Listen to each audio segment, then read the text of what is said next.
Welcome to the Hammer Factor, where we help successful athletes and professionals share their genius with the world. I'm John Grace, your host here at the hot seat, and now it's time to light this fire.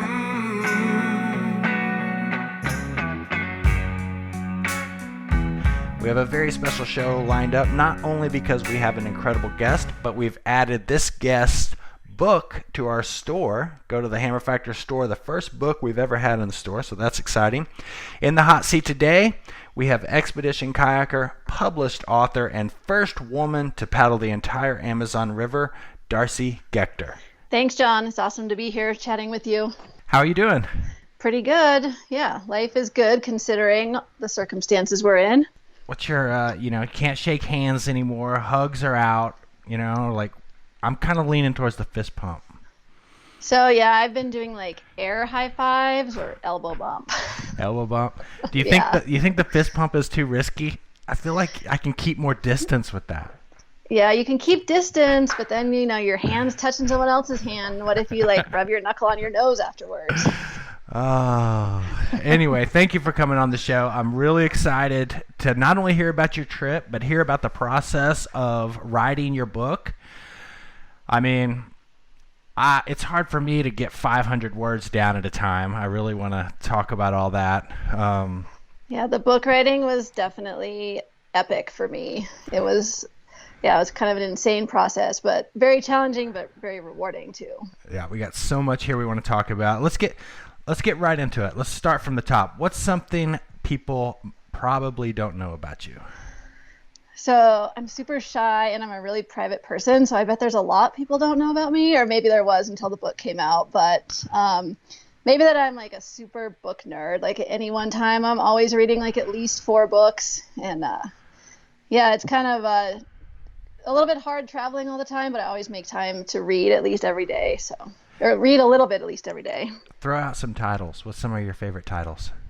Ooh, favorites. So I got really into James Baldwin a couple of years back, and he's a fiction writer kind of talking about race relations in the 1950s and stuff, and I got super into him. I can't think of a title right now.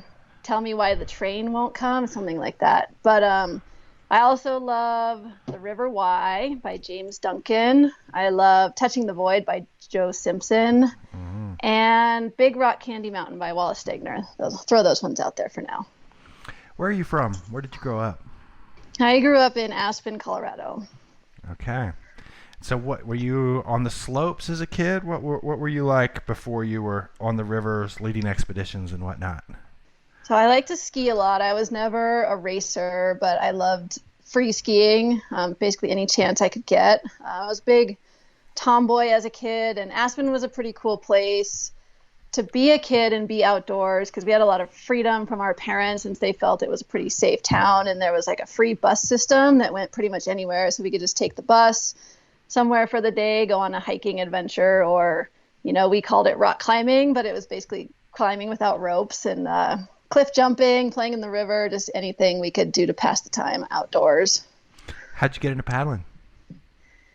I got into paddling because my middle school track coach was a raft guide during the summers. And after I graduated high school, I was out in town looking for a landscaping job because I knew that I wanted to be outside. I just couldn't think of anything else. And I ran into him and he said, "Don't be a landscaper, come be a raft guide. We're hiring next weekend." And I thought, oh yeah, that sounds like a lot more fun than being a landscaper. So I took his advice and got a job as a raft guide. And then all the other raft guides went kayaking, and kayaking didn't necessarily have a ton of appeal to me, but I was 18.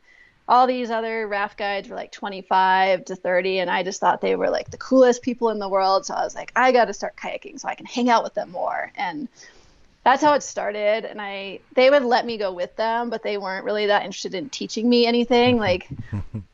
Including how to pull your spray skirt off, which it seems kind of obvious, but when you haven't ever thought about it and until you tip over in a rapid the first time, it doesn't come intuitively. But so I really kind of hated kayaking for the first year. But once I started figuring out a few things like how to roll and stuff like that, life got a lot better. Did anyone take you under your wing at that time, or were you just scrapping through it?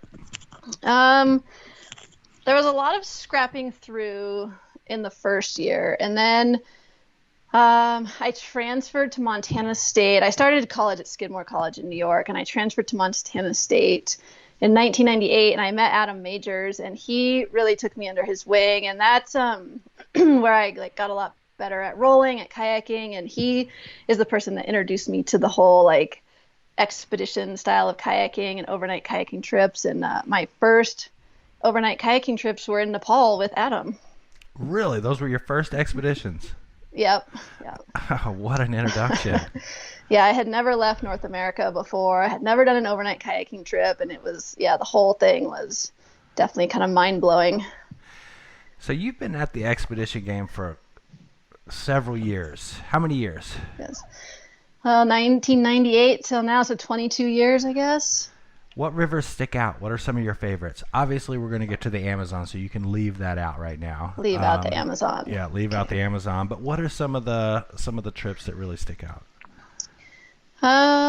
Let's see. So, that Nepal trip was really formative for me, and I wouldn't say like it was a really hard trip. I don't necessarily look back on it with really fond memories because I wasn't very good at kayaking and we were doing stuff that was a little bit too hard for me. Like I didn't even own dry bags, which is kind of insane to think about, but I just like threw everything in the back of my boat and hoped it stayed like kind of dry.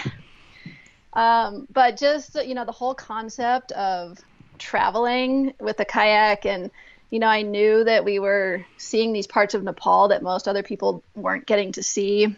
And that seemed really special to me. So yeah, that trip sticks out in kind of starting the passion. And I guess kayaking the Stikine River is maybe my fondest memory because that was like the river trip that I worked the hardest to achieve. And I really had wanted to do it for a long time and had like many, many years of training and then failure, either because of an injury or like one year the river didn't get low enough that I felt comfortable going in. And so it just was kind of this ongoing process. And at a certain point, it actually started to seem like impossible. And then so when I finally did it, that was like the best accomplishment of my kayaking career. What year was that? 2016. Man, there is something. I'm glad you touched on that. There is something magic about how efficient you can be at exploring a river with all your stuff in a kayak. I mean, it's so different than being in a raft or even like backpacking or bike packing or anything. It's just amazing. I don't know how to describe it. People will ask me all the time about the draw of that, and it's very hard for me to put it into words. Yeah, it's kind of this nice minimalist way of living. You can cover ground really fast and see these amazing places without a lot of logistical faff. It is pretty amazing. Yeah, you don't load your boat, you don't unload your boat, you don't do all that. You literally are just one shuttle and you're out there for days. Yeah. How was your Stikine trip?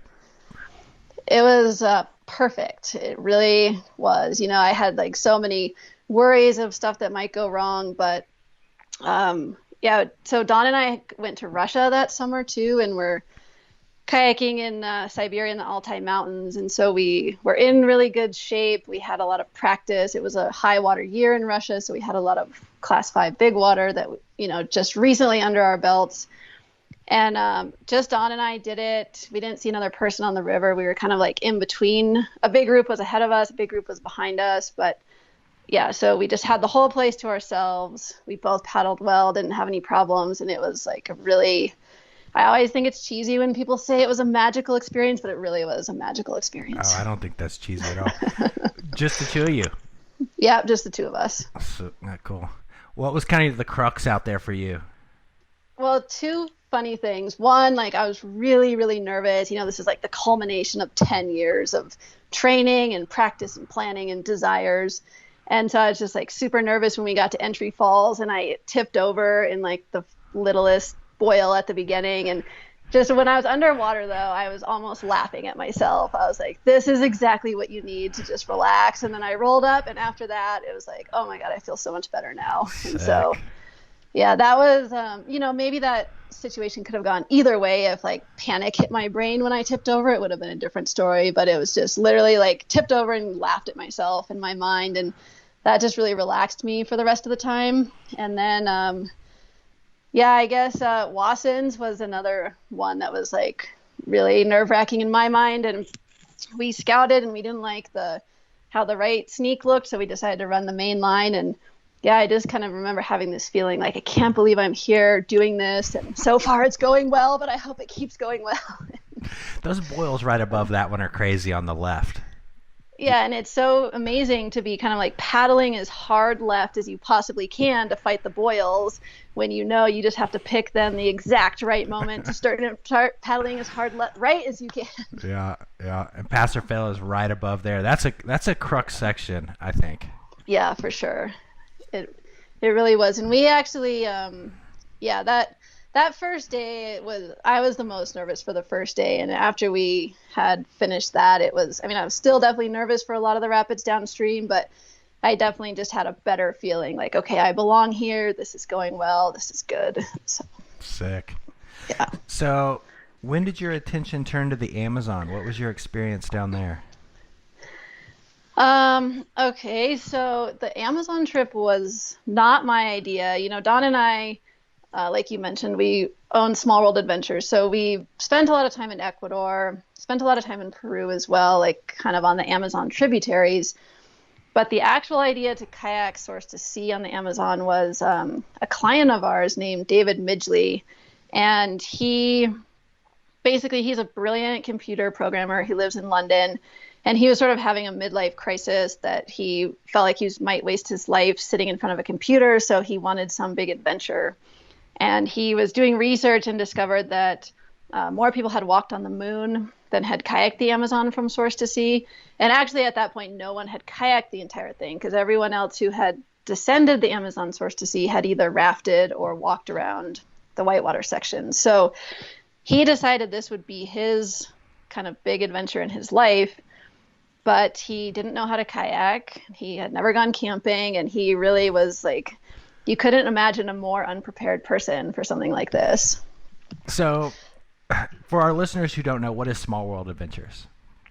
Small World Adventures is a whitewater guiding business, and we lead week-long trips in Ecuador. We also do Middle Fork salmon and Grand Canyon. But yeah, our specialty is class 3 to class 5 guided trips in Ecuador. None, absolutely none. Okay, and so Midge has no kayaking experience or very little. Absolutely none. And he comes to you with this idea, or you took him on like a first-time kayaking trip? How did your union with Midge? Okay. Midge is in your book. This is hard for me because I haven't got all the way through your book, but I've got a lot of it, and I got to be careful about what I say because I don't want to give the book away. Midge had never been in a little kayak bit more when he decided he would kayak the Amazon from source to sea.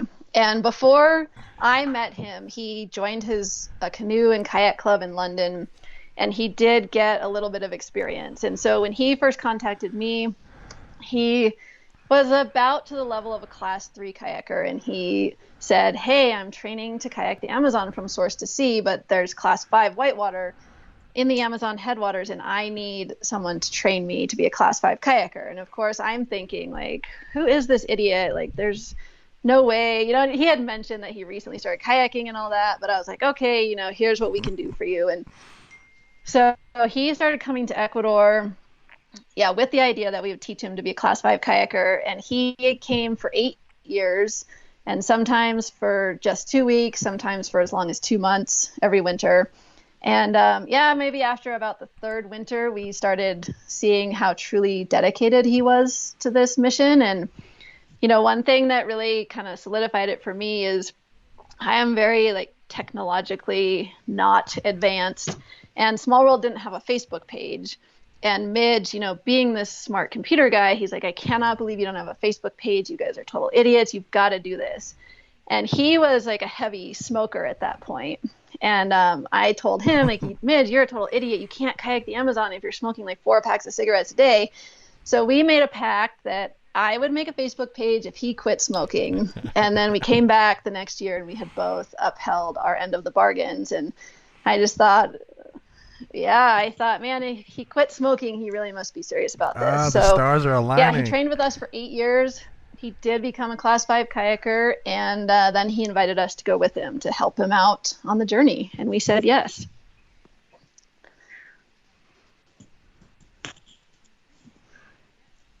Okay.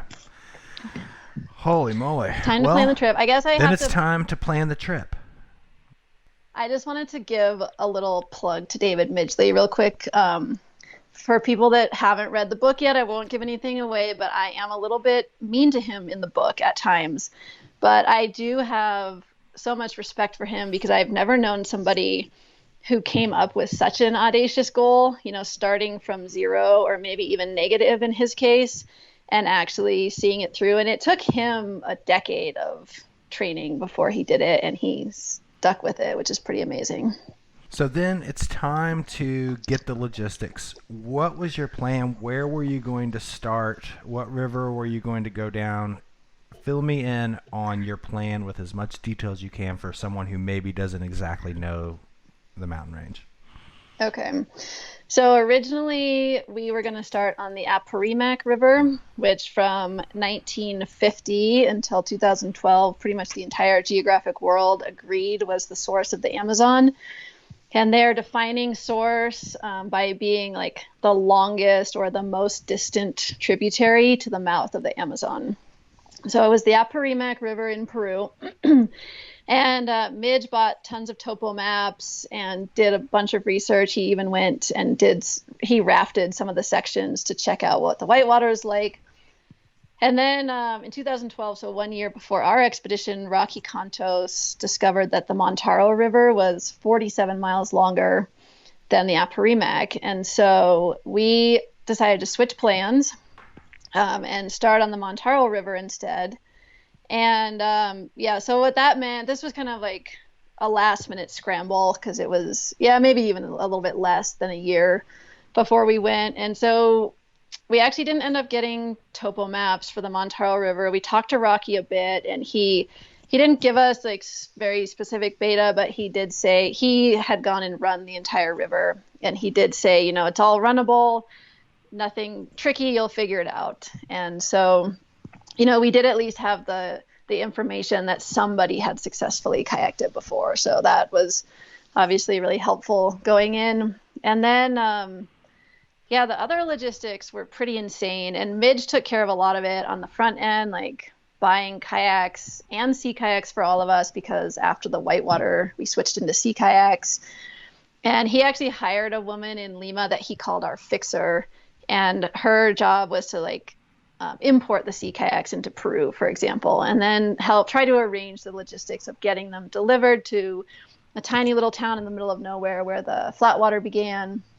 And one thing that, I think is hard to avoid on an expedition this long, but we had to do tons of mid-expedition logistics. And so, get to camp at night, get out the sat phone and start trying to figure things out. And that was definitely kind of a bummer because, you're in this amazingly beautiful spot and you just had a really long day kayaking and you kind of just want to relax and enjoy where you are. But instead it's like, all right, you're done kayaking. Now the real work begins. Start doing logistical stuff. But things worked out shockingly smoothly. We didn't have any major logistical problems or snafus, so I feel pretty good about that.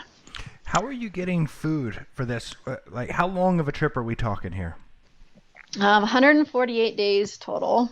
Obviously, you can't pack that in a dry bag in the back of your boat. No, definitely not. So it was 25 days of whitewater. And the first 10 days, there was a road that we could meet up with a support van pretty frequently. So for the first 10 days, the van carried the bulk of our gear.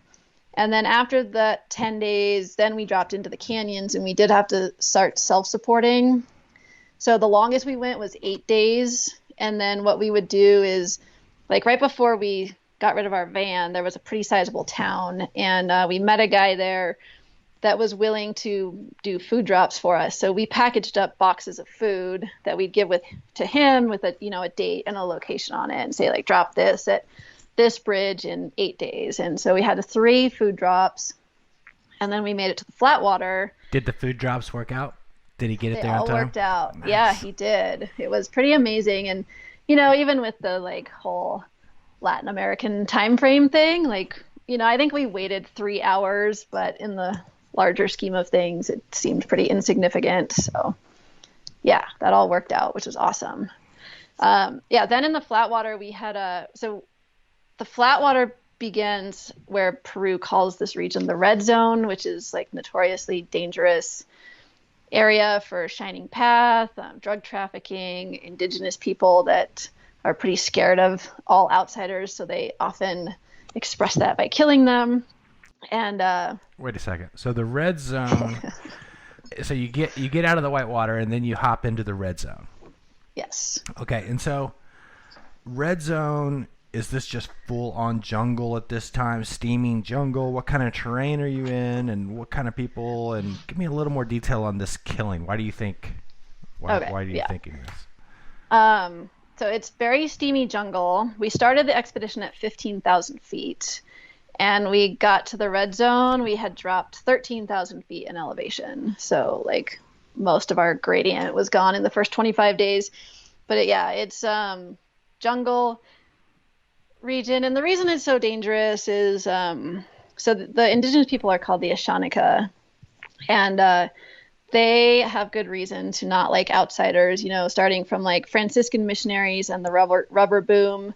Like that's kind of typical for South American indigenous people. But in more recent times, like the Shining Path terrorists were really active in this region. And for people that don't know what that is, in the 1980s and 1990s in Peru, it was so it started out as a Maoist insurgency that was supposed to be like a revolution of the poor people, but it really quickly turned into just a really violent civil war, and the poor people ended up kind of bearing the brunt of this violence. And scholars today are still trying to figure out like why this 180 degrees flip-flop happened and why the Shining Path people ended up killing all the poor people. But the Ashanika lost like a third of their population during this time.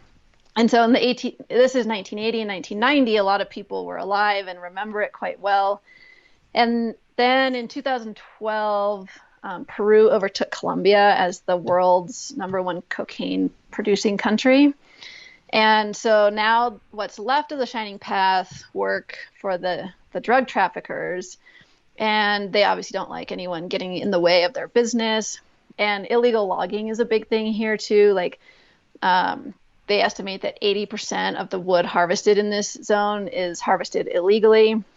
And so all these people are kind of threats to the Ashanika. And if they have good trees on their land, the illegal loggers will move in. And the government, the military has not helped them basically at all. So they have felt the need to kind of take their safety into their own hands. And so, yeah, they have, like they killed 8 Peruvian colonists right when we were getting to Peru to start our expedition, because these guys had come to set up an illegal logging operation. And it's like obviously not good to murder people, but the more I learned about it, the more I understood why they're doing what they're doing. But we got permission letters. There's like overriding bodies that are kind of organizing the indigenous people. And when we were in Lima before we started, we got permission letters from them to travel through their area. And basically what these served to do was like advise them that we were coming and let them know our intentions and that we weren't there to stay or to take anything from them. We're just passing through. And I think because of this and a couple other things we did, we had really good luck in the red zone. And the Ashanika, once they read our permission letters and found out what we were doing, they were really incredibly kind to us. And they're good people just trying to protect themselves. So have there ever been any paddlers or any explorers have a bad issue, like any Westerners? Yeah, so, well, in 2011, a Polish couple was canoeing there and they got murdered by the Ashanika people. And in 2012, a South African guy was like inner tubing there by himself, and he got shot by the Ashanika, but he survived. He got pretty lucky and he survived, but he got shot with multiple shotguns. Not to take over your story here, but what was it like the first interaction when you guys were paddling down and did they wave you over to the side? Did they come up on a motorboat? How did that?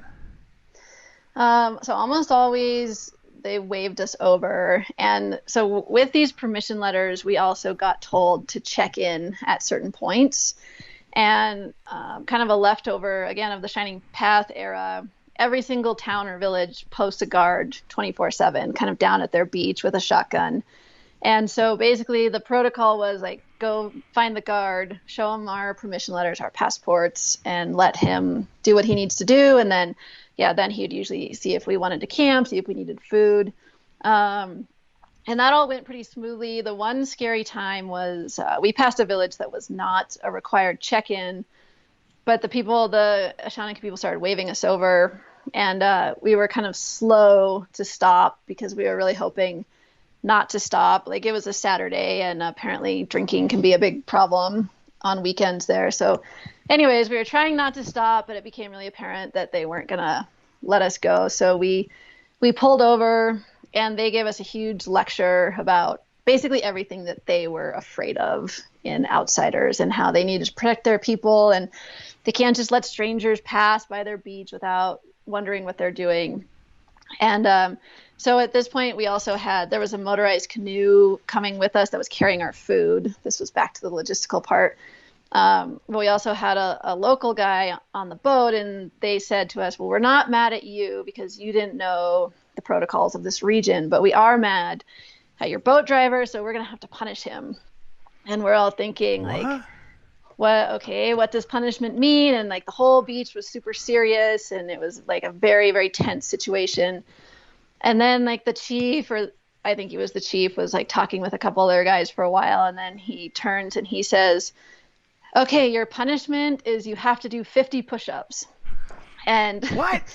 So they're speaking in Spanish, which is their second language. Spanish is our second language. And I kind of am like hitting Don's shoulder, and I was like, did he just say push-ups? But the word plancha for push-ups can be slang for like iron or grill. And I'm like, okay, are they going to grill him, or is he doing push-ups? And then everyone kind of started laughing, and I was like, okay, he's doing push-ups. This is a good thing. But yeah, that was definitely, it was a really scary situation, but it turned out to be a really funny situation in the end. Oh man. So who else on your team at this point? Is it just you, Don, and Midge? Yep, just the three of us. Okay. And so how were before we get into any more trip, I have a lot of questions. Okay. How were the dynamics all the way up to this point between the group? Good. So in the whitewater, I guess I shouldn't just say good. I don't want to, I won't, I'm going to save a story of a funny early fight because it's part of the book and I don't want to give that away. But in the 25 days of whitewater, we kind of had this common goal, which was get Midge through the whitewater. We were working as a team. Whitewater kayaking is fun, so we had that going for us. And so that went quite well. The red zone also went quite well because, again, I think we had like this external threat that was making us bond together because we were all trying to survive the red zone, trying to do our best to get out of there as quickly as possible and not upset anyone in the process. And that went well. And about day 60 of the expedition, we got out of the red zone. And without any kind of external threat, I think we kind of just turned on each other and whatever angst or fear or boredom or anything, and we couldn't like say, we got to bond together and make it through this. So we just kind of started devouring each other. Can you give me an example? What was devouring each other like? You took my pot and like start throwing rocks at each other. What?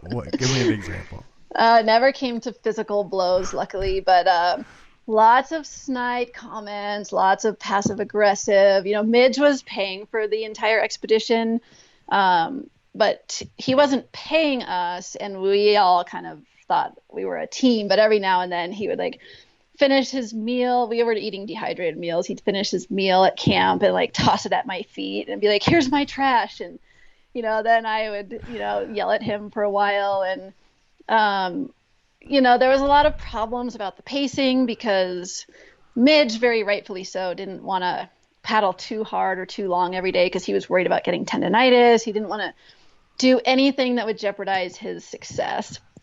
But, sometimes that meant just paddling 6 hours a day when, we've got 12 hours of daylight and nothing else to do. So, just little frustrations like that. And yeah, the biggest thing that I learned on this Amazon expedition is Very tiny tweaks in my mindset could make such a huge difference on my outlook of life, of the expedition. It's like without changing any external circumstances, I could absolutely hate Midge one day or really, find him to be a good friend and be amazed by what he was doing. And it wasn't anything changed in his behavior. It was just a slight adjustment of my mindset. Your state of mind. Exactly. I didn't realize how powerful it was until this trip. What about nature? What were you surrounded by as far as environment? I mean, you had this kind of human danger, I guess you would call it, in the red zone. Were there any animals you were scared of? Was it just constant jungle tweak?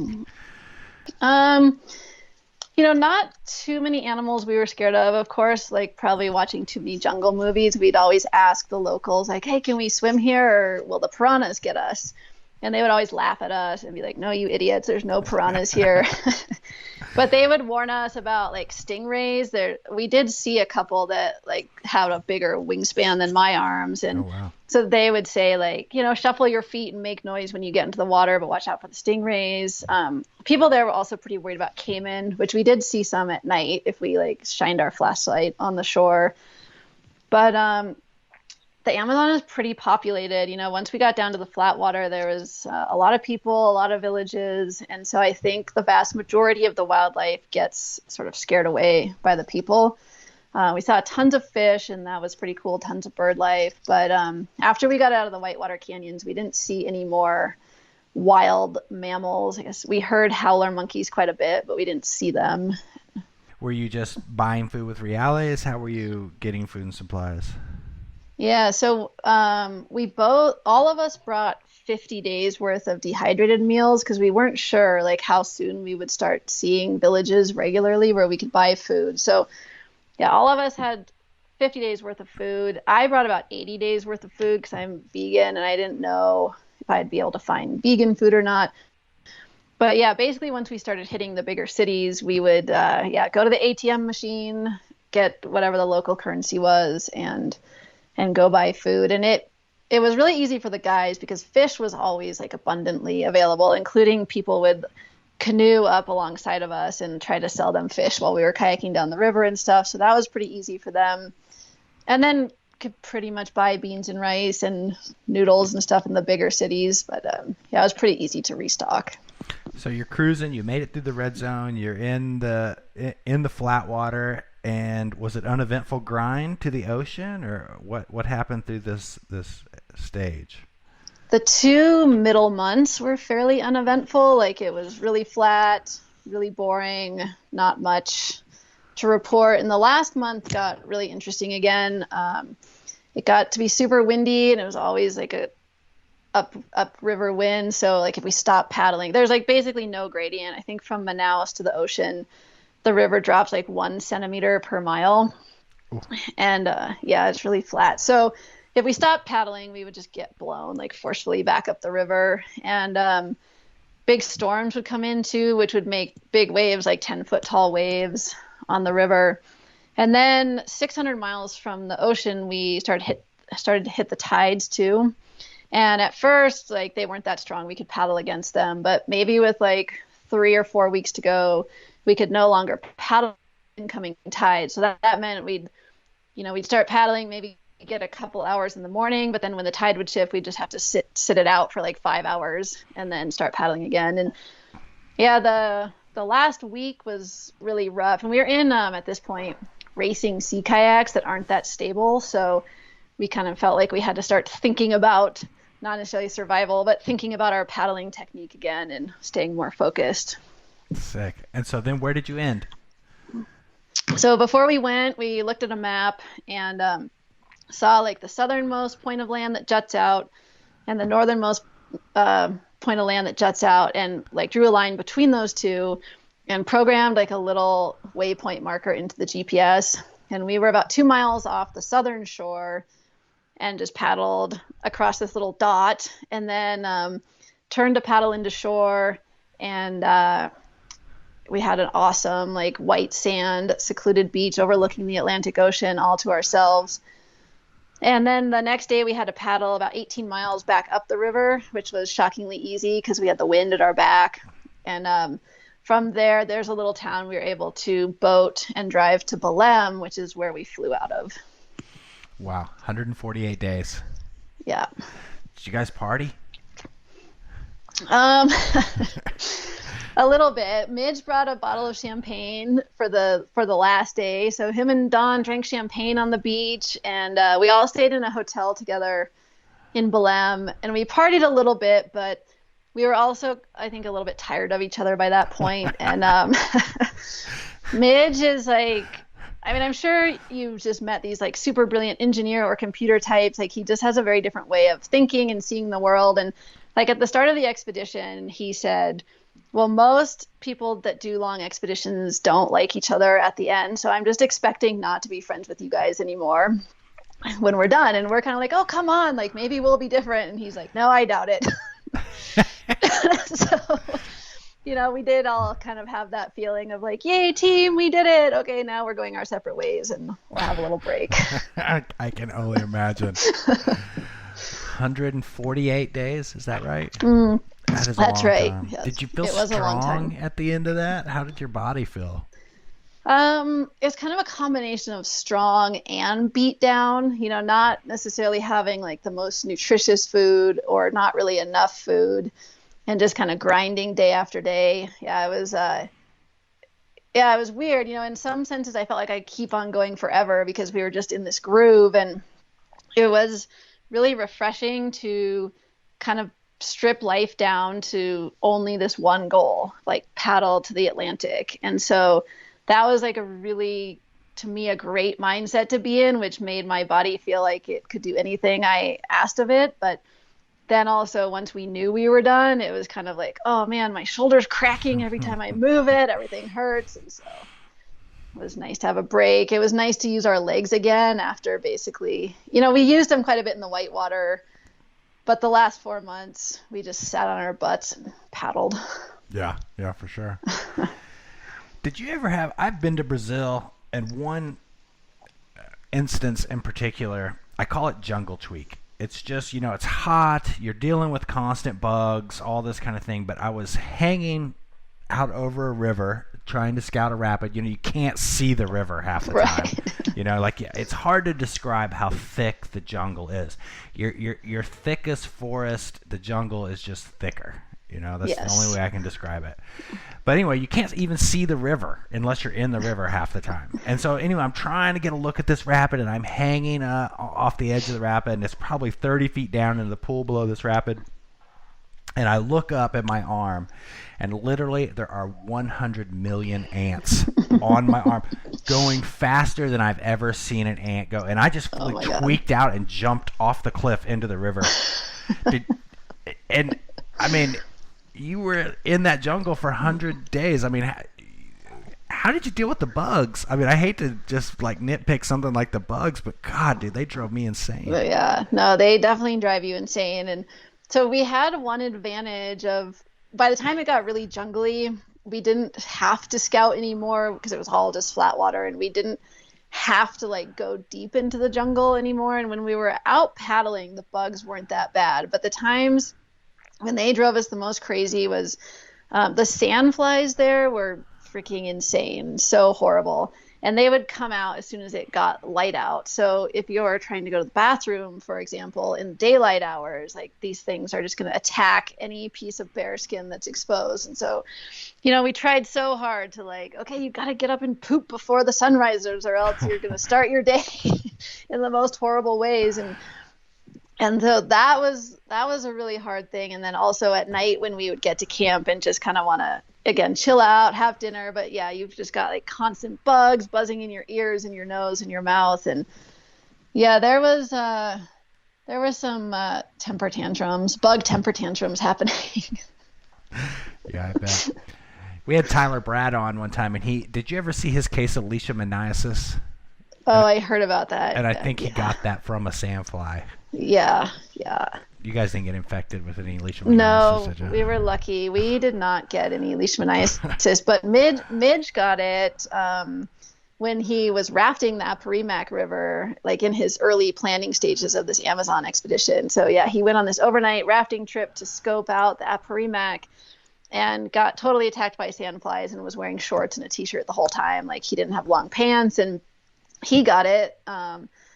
They couldn't figure out what it was, and he ended up spending like 6 weeks in a hospital on an IV once, because when they finally figured out what it was, he was so sick and almost gone, but it did not dampen his enthusiasm for the Amazon trip. Probably wore his bug net. Yeah, exactly.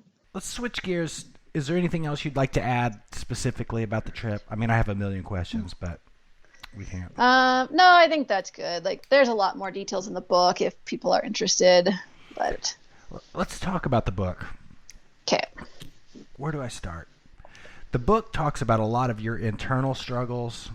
The introduction, you got to read the introduction. Is that published anywhere, the introduction to the book? It was on kayaktheamazon.com. It was one of the blog posts. I'm not 100% sure if it's still up there, but... Yeah. Well, anyway, you read the book, and there's a lot of internal struggles going on with you, planning for the expedition, talking about, sending this letter to your friend to give to your parents if anything were to happen. What were the struggles of getting that from your head onto paper? How did the process of writing the book go? Let's start from the top. When you were on this trip, were you like, I'm going to write a book about this? Or did this come later? I had like an inkling of it when we started the trip, because I've always been interested in writing, and I thought writing a book someday would be an interesting challenge, and that was definitely an understatement. But then when we started on this Amazon trip, I was like, well, this is, I'm finally doing something worth writing a book about. So like I started thinking about it, and because of that, I brought some notebooks and like wrote notes, journal stuff every single day, which did come in handy.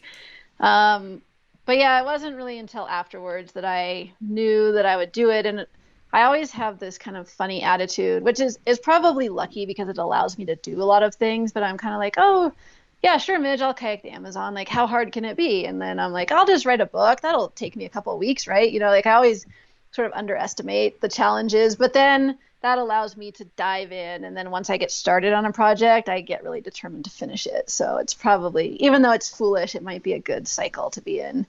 But anyway, back to your question.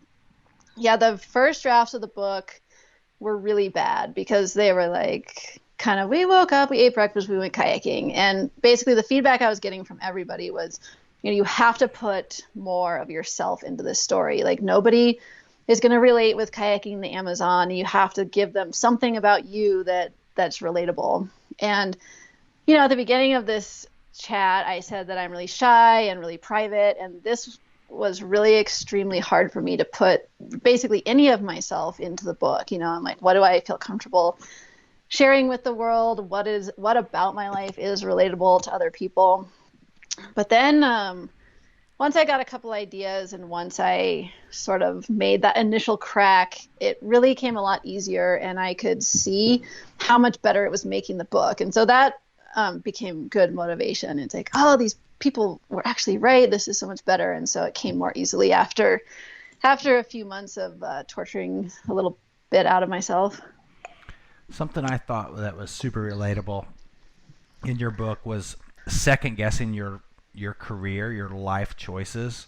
You mentioned some things in there about slipping away, just kind of slipping away from society, and how you felt much more at home and much more at ease on an expedition. You'd spent so much time thinking about that, so much time doing that. And then looking at what you're sacrificing in, I don't know if it's sacrificing, but it's just that give and take. Can you speak to that a little bit? Your kind of thoughts on that struggle?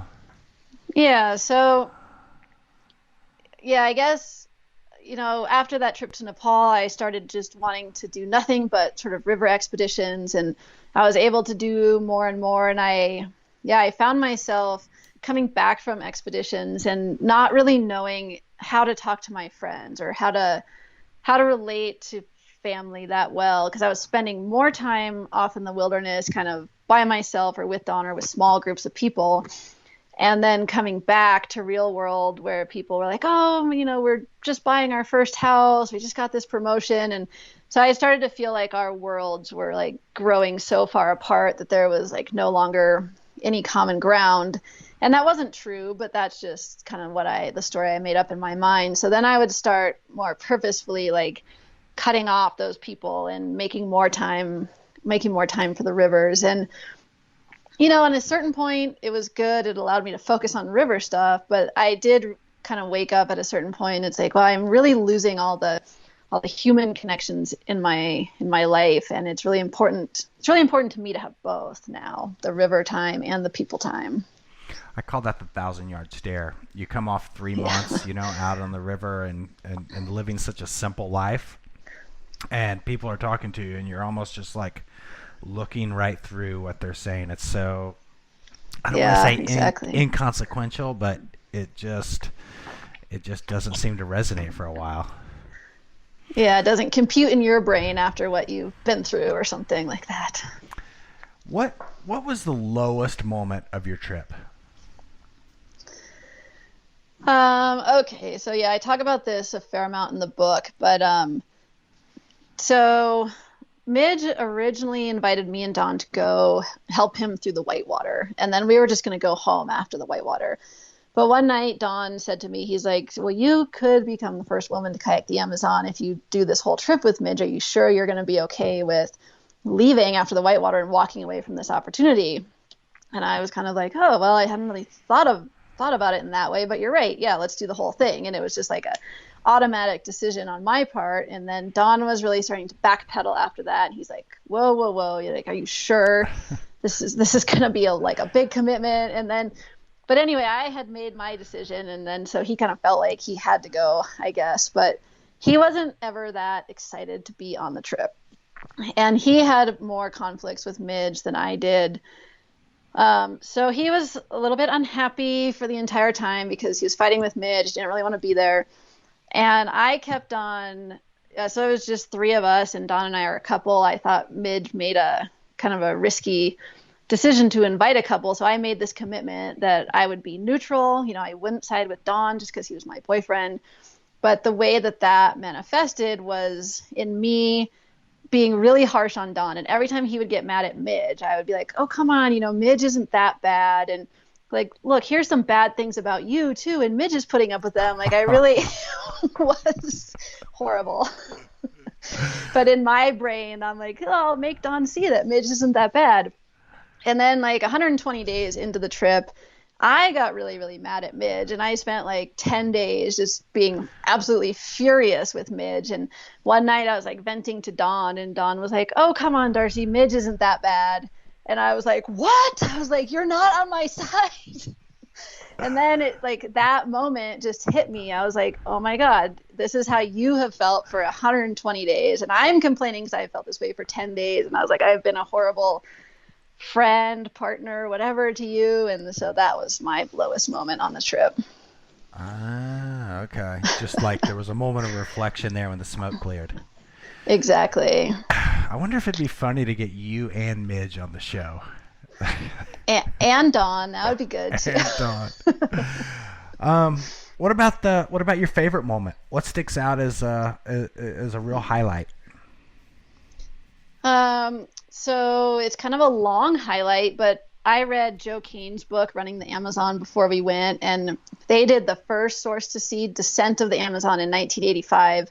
And he talks about pink Amazonian river dolphins and how they rarely saw them. The species was going extinct. And so I'm thinking, this is like 35 years later. I really hope we get to see one of these dolphins. And we saw them starting on day 30, and then we saw them almost every day till the end. And it was really like these little guys, well, they're not little, but they're weird looking, and they make like a fart sound when they can't come up for air. And we'd be like bored or kind of dejected or whatever. And then you just see these dolphins, and they're so awesome because they were curious about us, and they just come up and be like, and like that will be one of my like enduring favorite memories of the trip. Oh, killer. And so these are like pretty big, they're like, are they little animals or are they like? No, they're bigger than like so the Amazon has little gray river dolphins too they look like a regular dolphin but miniature, maybe like 3 or 4 feet. The pink Amazonian river dolphins, they're probably like 8 to 10 feet long. Like they're big creatures and weird looking. If there's an 18-year-old girl listening to this show right now and she wants to start an expedition career, she wants to explore the world, what advice would you give her? I would say, okay, so a big part of my book too is that a lot of my doubts going into this trip or around this time of my life were coming from other people questioning my life choices. You know, for some reason, like being a banker is seen as an acceptable career, but for some reason a kayak guide wasn't. You know, even though I owned my own business, I did all that kind of stuff, people were constantly asking, like, when are you gonna get a real job? When are you gonna settle down? When are you gonna, you know, have kids? All this stuff that for some reason they felt irritated that I wasn't doing. And I don't have any regrets I can about. so relate to that. Sorry to interrupt. Yeah, That's okay. Yeah, I don't have any regrets about the way I've lived my life, but the advice that I would give is to like prepare people for this kind of negative pushback and like don't let it get to you. And it's really hard to not let it get to you on some level. But if you're following your dreams, it doesn't matter what anybody thinks of them. You know, like if you're passionate about something, like that's the greatest gift that you can have in life, is to have a passion and to want to follow it and to want to put in all the hard work it's going to take and recover from all the failures that are going to happen. And if you have something like that in your life that you just want to follow no matter what, go for it and shut out all the other noise. And like I think I did a pretty good job of shutting out the noise, but it sort of like gets etched on your consciousness if you let it. And so it's always kind of in the back of your mind a little bit. And it can, to me, it caused real struggles like in my mid 30s and even a little bit now, although I think I'm getting better at not worrying about it. But yeah, don't feel like you're doing anything wrong. Just follow your passions. That gives me cold chills. That moment when you're actually trying to get on that expedition or get better at paddling, that's when everything's simple, you know? Yeah. It's hard for people to understand that who haven't fully jumped in feet first, you know? Yeah, absolutely. And it's interesting. So I'm not like a diehard Oprah Winfrey fan, but I was watching the Trevor Noah show last winter and she was a guest and he was like, hey, Oprah, you know, you spend your life surrounded by successful people. So what is the common characteristic of successful people? And I really loved her answer. She said, people get to where they want to go because they know where they want to go. And a lot of people are being driven by what they think they should do, by what others want them to do, or what they've carried in their mind for a long time they can do. But the most important question you can ever ask yourself is, what do I want to do? And I love that definition of success. People who are successful know where they want to go. Is that right? Yeah, people get to where they want to go because they know where they want to go. Oh, I love that. That's got to be on one of the best Hammer Factor quotes right there. Thank you, Oprah. Woohoo! Yeah, thanks, Oprah. Yeah, and sometimes knowing where you want to go is hard. Like it can be confusing and a lot of people don't know. But that's what I'm saying is when you find that moment where you're like, I know what I want to do. I know where I want to go. Don't let anything derail you. So pure. What about your family? Were they part of this group that was second guessing your decision, or what circle of your acquaintances were you feeling that? So I'm lucky. My parents are 90% good. You know, there's been like a little pressure from them, but for the most part, like once they knew I was serious about doing something, they didn't question it. They just said, "Good luck. We wish you the best." And so they were mostly good. And it's been, you know, like old high school teachers, for example, I'd run into them on the street and they'd be like, "Oh, you're still kayaking, eh? When are you going to settle down and get a real job?" And sometimes just complete strangers, you know, that didn't really know anything about it. A lot of it, oddly enough, came from clients in Ecuador and, you know, who kind of got to know me over the years. And they'd be like, "Don't you think it's time you go do something else?" And I'm like, "Well, then you couldn't come kayaking in Ecuador anymore," but sure. What But I about am super lucky that my family was pretty supportive, so thankful for that. what about the sport of kayaking as a whole? What have you seen within the sport and the industry, and to some degree your guiding business over, the last 20 something years? What do you see from then to now, and where do you see it going? Yeah, this is kind of a tricky question. Well, a couple of things are interesting. So many people in the retail industry of kayak, selling kayaks, selling paddles, they still say that the sport is shrinking, it's not growing, and I don't find that that's true in my own kayaking life. Rivers that I used to go to and would never ever see anybody there are crowded now. And so to me, it feels like there's more kayakers, and I don't know if that's necessarily true, but that's what it feels like to me. Um, the biggest trend that I've kind of noticed is, and I don't know if this is all the fault of Instagram or other forms of social media, but people want to be really good way too fast now, I feel like. And I think everyone who starts kayaking wants to be as good as they possibly can, as fast as they possibly can. But at least like when I was starting and, even for 10 years after, it wasn't considered normal to like paddle the Middle Kings in your first year of kayaking or something. And like a lot of young kayakers that we paddle with or encounter now, they kind of have this mindset that they're somehow like failing as a kayaker if they can't run 50-foot waterfalls in their first year of kayaking. And they, and a lot of them do have good skills, but to me, there's kind of like a scary gap in experience. If you're running class 5 in your first year of kayaking, you probably don't have a lot of rescue skills. Like a lot of these same paddlers, like absolutely would never go down a run that they didn't know or without someone that knew it because they don't have like the training to figure stuff out. And that's been maybe the most interesting trend that I've noticed in the last 10 years.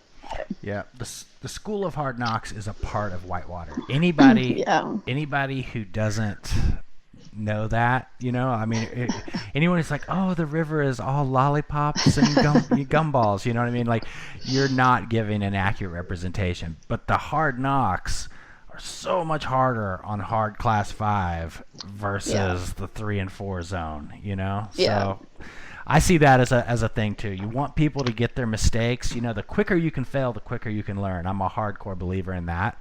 But I just think that you just can't. Those knocks are so hard on the class 5. Yeah, exactly. How is touring? How is your business going with COVID, and what is that affecting as far as like the adventure tourism world? I mean, I think I have an answer, but it's going to be interesting times ahead for sure. We got pretty lucky that we finished up our season in Ecuador before things got bad. But now, we've canceled some of our early trips. Small World has a Grand Canyon trip at the end of August that we're not sure what's going to happen with. And as far as next winter in Ecuador, we're kind of in this moment where we're hoping for the best, but we're definitely preparing for the worst. I'm kind of having a hard time imagining a world where people are gonna, voluntarily want to travel internationally to go kayaking by November. It just doesn't seem that is going to be that likely. So we're trying to work with. We have a small company and a small, group of guides and drivers and cooks, and we're just trying to work with them to make sure that they can make it through the winter if we don't end up having business. If any clients want to come, we are definitely going, and we are hoping to have a season, but we're also just being prepared for the idea that it's not going to be possible next winter. I'm conflicted. There's a part of me that kind of agrees with that, but there's also this part of me that there's going to be this core group that's like, my timeline is only this long. I've got to get some things, I'm not going to hide and just let too many years pass. You know what I mean? So Yeah. And I do hope, like if they do have better testing or, the airlines change things up a bit, that, maybe all summer long of being pent up, people are going to be like, I'm ready to travel. Let's go do this. But we'll see, I guess. So what's in store for you? What's in store for you normally this time of year? You're kind of starting your North American trips, and what's in store for you now? Is it? Yeah, so we had a big summer plan. My book, Amazon Woman, got released on March 3rd, and that was right about the time we got back from Ecuador. So we bought a van. We had this really big like book tour slash marketing tour for Small World Adventures planned out. That was kind of going to go all over the U.S. and Canada, but obviously that got shut down. So yeah, we've been hanging out in Colorado. We've really tried to shift gears, or I have, for doing online book marketing stuff, which again, I'm not super awesome at that kind of thing, but been learning a lot. And so this has been a good forced downtime to kind of figure some of that out. And now, yeah, we're not totally sure what it looks like. We're actually going to Idaho next week for Middle Fork and South Fork salmon just on our own. And then we're going to hope the Grand Canyon trip runs and maybe resume the book tour if things open up enough to that capacity. Yeah, I think the book tour could be really good. It's just you're gonna have to change it to a high value, low volume. It's gonna have to be smaller groups. Yeah. It's gonna have to be like an interesting setting. I think there's ways to get it done. Yeah. I don't know. Awesome. I can't believe this is the first time that our paths have crossed. Have our paths ever crossed that you know of in the past? No, I don't. We've never met in person, but I've long been an admirer of your amazing kayaking accomplishments. So I'm super excited that I got to talk to you today. Yeah. Well, thank you for that. I've never been through a 148-day expedition, so you one-up me there, that's for sure.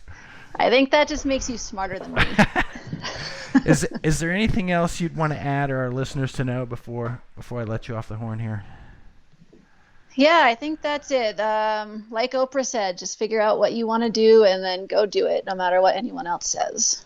Where can our listeners follow you? Are you on Instagram, through the Small World page? How do people? Yeah, people can find me on Instagram, Darcy Gaechter. Of course, my last name is really hard to spell, but Gaechter, Facebook, Instagram would be awesome. Well, Darcy, thank you so much for your time and coming on the Hammer Factor. I've loved this. Yeah, thanks, John. I appreciate it.